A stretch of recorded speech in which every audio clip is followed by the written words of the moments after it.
dear viewers 2019 চনৰ জুলাইত অনুষ্ঠিত হোৱা চিটেটৰ পৰীক্ষাত মেথছৰ এই কুৱেশ্যনটো আহিছিল কুৱেশ্যনটো এনেকুৱা ধৰণৰ the side of A square is 10 centimetre যদি এইটো এটা স্কুৱেৰ বুলি ধৰো আমি তেনেহলে ইয়াৰ প্ৰত্যেকটো সাইড কিমান হ'ব 10 সেন্টিমিটাৰ কে হ'ব 10 সেন্টিমিটাৰ হ'ব ইয়া আকৌ কৈছে যে how many times will be the new perimeter become if the side of the square is doubled যদি হে নেক্সট আৰু এটা কি কৰা হয় স্কয়াৰ যদি আমি গঠন কৰো আৰু তাৰ যদি কি কৰা হয় সাইডটো কি কৰা হয় ডাবল কৰা হয় যে 20 সেন্টিমিটাৰ যদি ধৰো আমি মানে দহৰ ডাবল কিমান হ'ব 20 হ'ব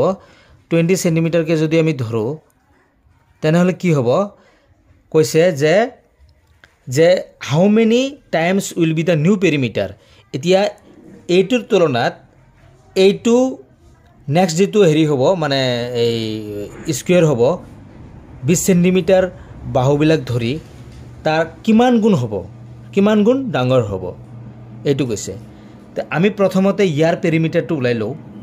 পেৰিমিটাৰ যদি আমি ইয়াৰ উলাই লও তেনেহলে কিমান হ'ব 10 10 10 10 তাৰ মানে কি হ'ব চাৰিটা কি আছে 10 আছে কিন্তু কি হ'ব ইয়াৰ 40 সেন্টিমিটাৰ হ'ব ইয়াৰ পেৰিমিটাৰ আকৌ যদি ধৰো ইয়াৰ যদি ধৰো নিউ পেৰিমিটাৰ কিমান হ'ব নিউ পেৰিমিটাৰটো হ'ব 20 20 20 20 তাৰ মানে চাৰিটা 20 আছে 4 20 গুণ কিমান হ'ব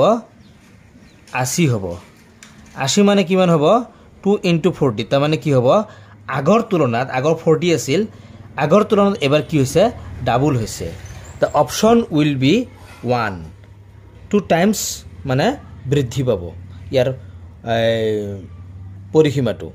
যদি পেৰিমিটাৰটো কি হ'ব 2 টাইমছ বৃদ্ধি পাব আৰু যদি কি কৰা হয়